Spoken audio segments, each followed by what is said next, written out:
Hello friends, welcome into the Cowboys Report presented by the Guild. I am Tom Downey, as you just saw some training camp highlights, and we'll take it now to some Cowboys rumors. First up, will Dak and Zeke stand for the National Anthem? After the comments from Jerry Jones about saying he's going to make the Cowboys players stand, well, Dak and Zeke came out in support of that, both of them saying that they were going to stand and that they thought the Cowboys players should stand as well. So 4 stars on this one. Of course, there was some pro-Trump supporters there at training camp yesterday as well.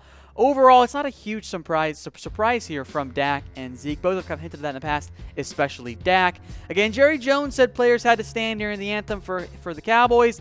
And if there was going to be any type of feedback or pushback, it would have to have come from Dak or Zeke. Those are the 2 big superstar players. Instead, Zeke comes out here, says, quote on it, says, hey, we're the Dallas Football Cowboys, America's team. We stand for the National Anthem.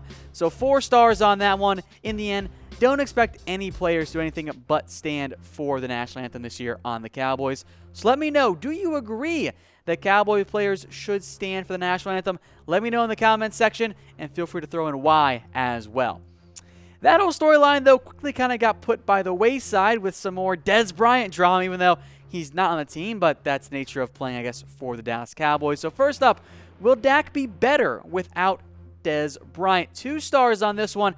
This was the impetus behind Stephen Jones' comments that resulted in all of that drama earlier this weekend.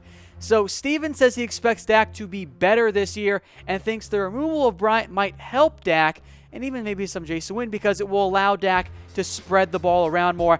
I'm only giving it the 2 stars, though, because I think a healthy O-line and Zeke for all 16 games is going to be a much bigger reason as to why I do think Dak Prescott will play better this year in year 3. So Stephen Jones says he's got to trust the systems, which at last times there was pressure on Dak, and he says with Dez in his ear and to some degree Jason, great players want balls. I think he'll have the year he had last year, if not better.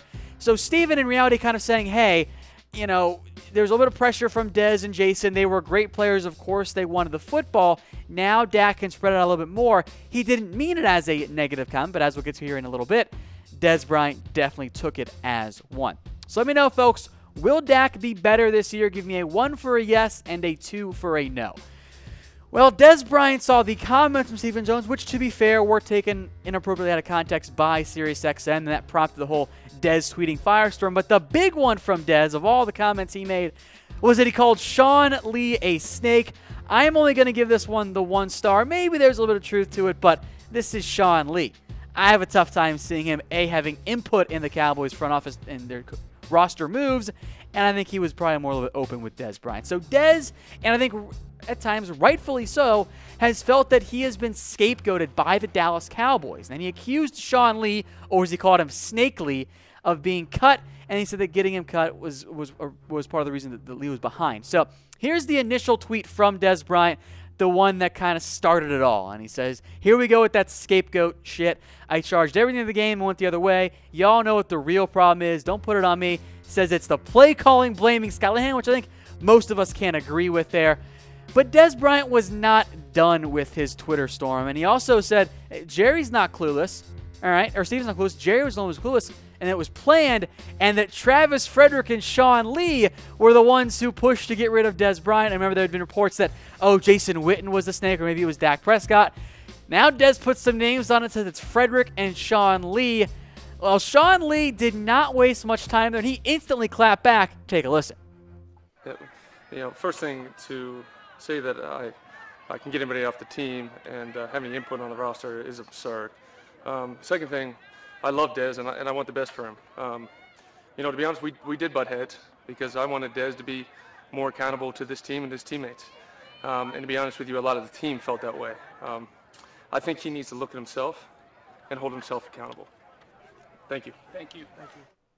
All right, folks, so let me know whose side are you on. Give me an S for Sean Lee and a D for Dez Bryant. Look, I am pro Dez, but I'm even more so Sean Lee. I am going to take Sean Lee's side here. I think in reality, there's a little truth to everyone's side here, but in particular, you keep looking at it, Dez has blamed everyone else but himself for his down years. Now, yeah, there's some accurate statements there, including Linehan's scheme, but I do think doesn't take a little bit more responsibility, and I'm always going to side with Sean Lee, or at least almost always as well.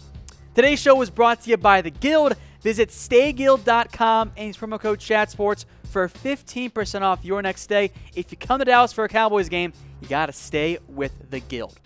All right, a few more rumors to dive into here. Will Kevon Frazier be back soon? Well, I'm going to give it 3 stars. He certainly seems to think so, and I'll take him at his word for the most part here. Again, he is on the NFI list with a blood clotting issue, namely the blood will not properly clot if he gets hurt. If there's if there's an injury, he might end up bleeding out. So that's the big concern there. That's the big red flag. He says his tests since then have been normal, and he should be back pretty soon. He claims the move was only precautionary, so hopefully some good news on that end. More injury news here. Wide receivers, are they dealing with some injuries? Well, yeah, unfortunately here, 4 stars on this one. 2 receivers are a bit banged up. First up, Noah Brown has missed the last 2 days of practice with a sore hamstring. Not what you want to see, A, the hamstring issues last year, and B, a guy competing for a roster spot.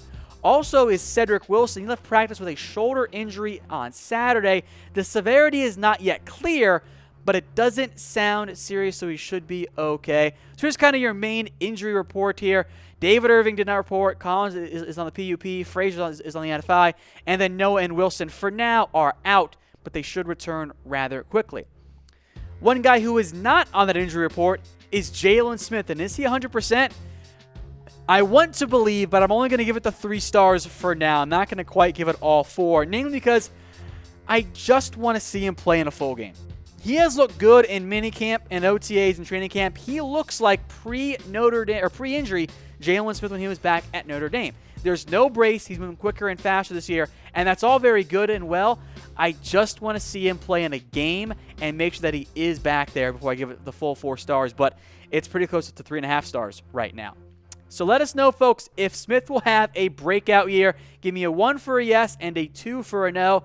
I lean toward a 1. I think he's pretty close to being fully back and back to the guy that I saw coming out of Notre Dame before that injury was the best player in that year's draft.